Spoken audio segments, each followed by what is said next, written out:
Dan 2500 ternyata mau tidak mau harus menunda lebih dulu karena tertahan di level 2483. Tapi apakah ini berarti penurunan akan terjadi lebih lanjut atau hanya koreksi sementara? Ya, kita akan coba lihat dari US dollar dan membandingkannya dengan apa yang terjadi pada US Treasury Yield sebelum kita menyimpulkan apakah memang layak nanti malam emas kembali naik atau tidak. Oke, seperti yang terlihat di sini, grafik menunjukkan pola penurunan persis dengan apa yang kita sebut kemarin dan dia tertahan lalu kemudian ditutup dengan bearish candle lebih rendah daripada level support 104. Oke, berarti kita punya level yang terbaru dan semoga saja lanjutannya dari ini adalah kenaikan yang sesaat kemudian dia lanjutkan penurunan sampai teritori 102.70. Tapi ingat ya, meskipun demikian dari level 104 ke 102 ini akan membutuhkan banyak waktu sehingga saya perkirakan mungkin akan membutuhkan proses tersebut 1, 2, 3 candle ke depan. Artinya, apapun bisa terjadi dalam 3 hari ke depan, termasuk di akhir pekan besok. Nah, tapi catatannya begini, kalau memang ternyata sampai saat ini kita asumsikan candle kemarin lebih rendah daripada candle sebelumnya, maka seharusnya hari ini pun akan ditutup lebih rendah kembali atau minimum relatif bearish. Dan yang inilah areal yang mungkin akan terjadi. Kurang lebih teritori di kisaran ini adalah teritori yang sempat tercipta di tanggal 21 Maret yang lalu dan itu berarti di 103.22. So, angka tengahnya 103.20 sementara ujung ataupun level support keduanya adalah 102.70. Dan kalau kita perhatikan dari grafik H4-nya sendiri, potensi penurunannya kelihatannya juga sama. Jalurnya masih tetap sama, tapi juga waspada ya karena kemungkinan pembalikan bisa terjadi kapanpun. Ya, seperti yang kita ketahui kemarin, ini hitungannya kemarin kita gunakan 1, 2, 3, 4 dan itu berarti posisinya adalah kita sedang berjalan di wave kelima. Dan wave kelima ini sayangnya adalah akhir dari penurunan. Sehingga nantinya kemungkinan kita akan dapatkan ancaman kenaikan dari US dollar dan itu berarti kita asumsikan A, B, C. Kalau itu yang terjadi berarti hati-hati dengan penembusan di atas 104.02. Kalau itu yang terjadi berarti ancaman pula untuk koreksi lanjutan bagi emas di malam hari. Nah, tapi kita akan bisa mengandalkan US Treasury Yield di mana pergerakannya kelihatannya belum tuntas dan belum selesai persis dengan apa yang kita sampaikan kemarin, yaitu terkait dengan target dari head and shoulder yang sampai detik ini dia masih terganjal atau tertahan di zona tengah. Tapi it's okay, kalau misalkan asumsi seperti ini berarti kita masih anggap dia pun ada bantuan untuk gap up, kemudian dia akan menutupi gap, lalu kemudian dia lanjutkan penurunan tersebut. Jadi beberapa waktu ke depan, pastikan data ekonomi dari Amerika kecenderungannya adalah relatif lebih lemah, supaya menunjukkan bahwa imbal hasil ataupun US Treasury Yield-nya mengalami tekanan kembali.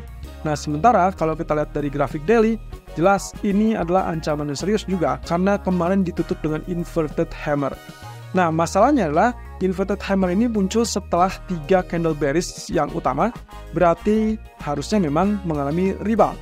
Tapi rebound tersebut kita perkirakan lagi mungkin maksimumnya adalah di zona 4,2%. Oke, berarti dengan demikian masih ada ancaman yang sangat serius. Hal ini terkait dengan potensi penurunan bisa saja kembali berlanjut lebih rendah.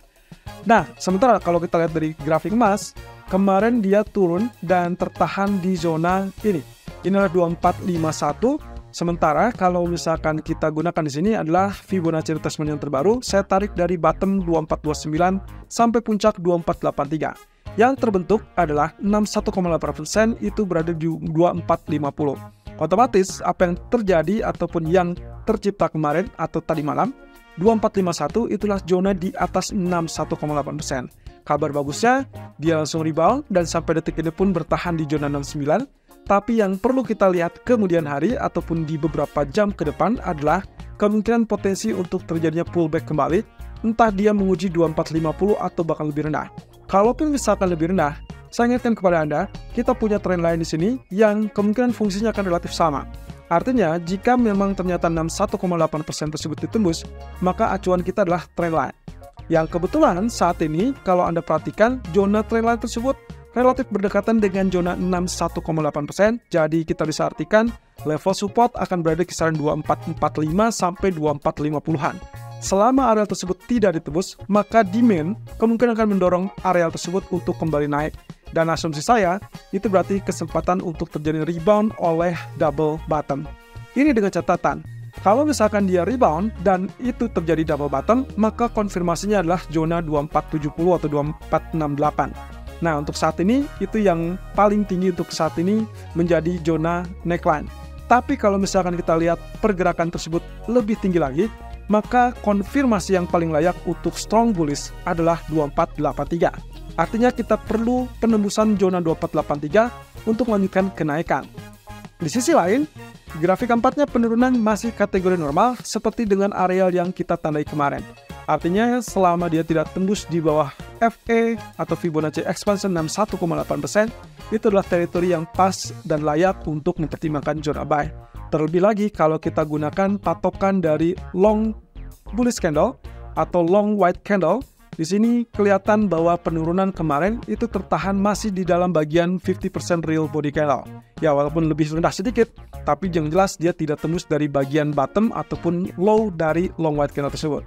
Artinya dorongan kenaikannya masih tetap layak, dan berikutnya alasan yang paling tepat adalah karena zona 2451 cukup dekat dengan zona 2449 yang sebelumnya sempat terjadi atau tercatat sebagai all time high yang tercapai di tanggal 20 Mei yang lalu. Dan akhirnya potensi untuk penurunannya kelihatannya memang relatif terbatas. So, perhatikan di grafik daily, long white candle-nya masih tetap berlaku dan level 50% real body masih tetap ada di 2445. Selama tidak tembus, artinya penurunan diharapkan hanya relatif sesaat, lalu kemudian memicu demand lebih lanjut. Kecuali kalau terjadi penurunan di malam hari lebih dalam dan tembus zona 2430, maka Anda sebaiknya switch strategi menjadi sell. Dan posisi targetnya kemungkinan akan mencapai 2419 atau bahkan 2406. Satu sisi kalau misalnya kita lihat dari pound sterling, kelihatannya ini menjadikan area kenaikan lebih lanjut karena kemarin ternyata tidak terjadi atau gagal membentuk double top. Dan persis dengan apa yang kemarin kita sampaikan, kalau memang ternyata dia tembus double topnya, berarti double top tersebut gagal dan Anda harusnya mengincar buy. So, kalau kita perhatikan, kenaikan tersebut tertahan di zona ini dan kemudian dia terjadi pull back atau retest support. Berarti area buy berikutnya akan terjadi di 1.2990-an. Nah, itulah yang kita sampaikan tadi pagi, sehingga kemungkinan potensi ini masih layak untuk kita pertimbangkan buy. Tapi kalau misalkan sampai dia turun di bawah 1.2930 atau 1.2940, hati-hati, kemungkinan itulah kesempatan terbaik untuk switch strategi menjadi sell dengan peluang ke 1.2885 yang terdekat. Sayangnya saya tidak melihat ada potensi pergerakan yang terlalu tinggi ataupun terlalu rendah, sehingga range pergerakan saya asumsikan 50-100 poin saja, tidak lebih dari itu, karena kemungkinan minimnya data, kemudian juga minimnya action dari POE, dan juga kemungkinan masih kecenderungan mewaspadai apa yang terjadi pada Amerika, yaitu terkait dengan data ekonomi. Nah, satu sisi data ketenagakerjaan Inggris yang baru saja dirilis kemungkinan hanya menekan relatif terbatas. So, saya masih tetap pertahankan buy, lalu kemudian switch strategi hanya jika terjadi penembusan di bawah 1.2940. Nah, sementara untuk crude oil, well, ternyata seperti dugaan juga bahwa kondisi ini mempersulit dia untuk turun di bawah zona 80.00. Dan kemarin saya sempat katakan, kalau misalkan dia gagal tembus, berarti Anda siap-siap untuk prepare buy atau memastikan bahwa dia betul-betul tembus 82.60. Yang terjadi adalah penembusan di atas 82.60. Jadi kalau misalnya lihat seperti ini, double bottomnya masih oke dan didukung oleh bullish divergence, kemudian berarti zona yang akan terjadi adalah neckline di 83.50.